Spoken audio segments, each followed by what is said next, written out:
सच्ची दोस्ती पेड़ की। एक समय की बात है, गांव के नजदीक ही आम का एक पेड़ था। उस गांव में एक छोटा सा लड़का रामू उस पेड़ के नीचे हर दिन स्कूल से आने के बाद खेला करता था। रामू पेड़ के चारों तरफ दौड़ा करता, खेलता कूदता और थक जाने पर कभी कभी पेड़ की छाई में सो जाता। यह सब देख आम के पेड़ को भी बहुत अच्छा लगता और आम का पेड़ भी रामू के साथ खूब मस्ती करता। धीरे धीरे समय बीतता गया। रामू थोड़ा बड़ा हुआ तो घर पर ही खेलने लगा और आम के पेड़ के पास उसने खेलना बंद कर दिया। बहुत दिनों के बाद रामू एक दिन उस पेड़ के पास आया। रामू को देखते ही पेड़ बहुत खुश हुआ और उसने कहा, रामू बेटा चलो खेलते हैं।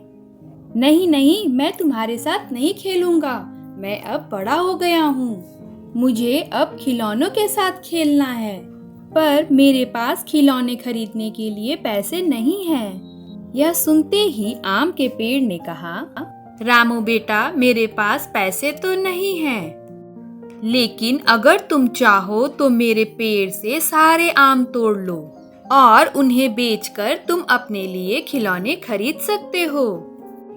यह सुनते ही रामू बहुत खुश हो गया और उसने सभी आमों को उस पेड़ से तोड़ लिया और बाजार में जाकर उन्हें बेच दिया। और आम के पेड़ को कई सालों तक इंतजार कराने के बाद रामू फिर से उस पेड़ के पास गया। उसे देखते ही पेड़ बहुत खुश हुआ और उसने कहा, रामू बेटा चलो खेलते हैं। नहीं, अब मैं तुम्हारे साथ नहीं खेल सकता, अब मेरी शादी हो चुकी है, मेरा अपना परिवार है, मेरे पास खेलने का समय नहीं है, पर हमें रहने के लिए एक घर चाहिए, क्या तुम मेरी कुछ मदद कर सकते हो?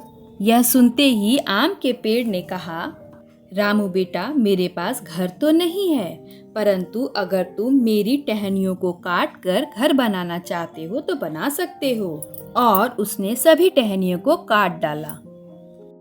इस तरह एक बार फिर से उस पेड़ ने रामू की सहायता की। लेकिन कुछ सालों के बाद रामू फिर से उस पेड़ के पास गया।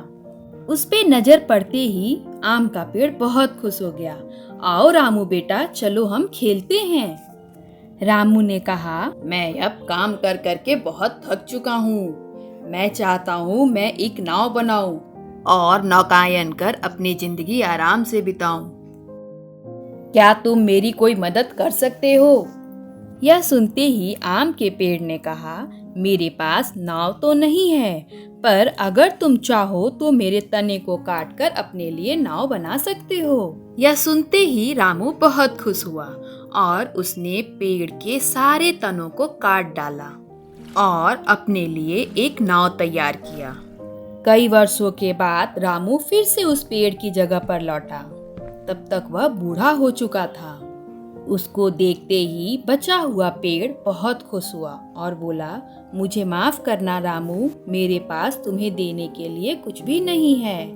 आम के पेड़ ने कहा, मेरे पास तुम्हें देने के लिए आम नहीं है। रामू ने कहा, अब मेरे पास आम खाने के लिए दांत भी नहीं है। आम के पेड़ ने कहा, मेरे पास टहनियाँ भी नहीं है जिससे कि तुम खेल सको। तब रामू ने कहा, अब मैं बूढ़ा हो चुका हूँ, मैं ना ही खेल सकता हूँ ना ही दौड़ सकता हूँ। फिर से आम के पेड़ ने कहा, मेरे पास सच में कुछ नहीं है तुम्हें देने के लिए जड़ों के अलावा। तब रामू ने कहा, मैं अपने जीवन में थक चुका हूँ, मुझे बस आराम करने के लिए एक जगह चाहिए। यह सुनकर आम के पेड़ ने कहा, आराम करने के लिए पुराने पेड़ के तनों में सुकून मिलता है। आ जाओ रामू, मेरे पास बैठो। यह सुनते ही रामू पेड़ के नीचे आराम से सो गया। यह देखकर आम का पेड़ बहुत खुश हो गया और मुस्कुराने लगा। रामू को आराम करते देख उस पेड़ के आंखों से आंसू बहते ही जा रहे थे। हमारे जीवन में पेड़ का बहुत महत्व है।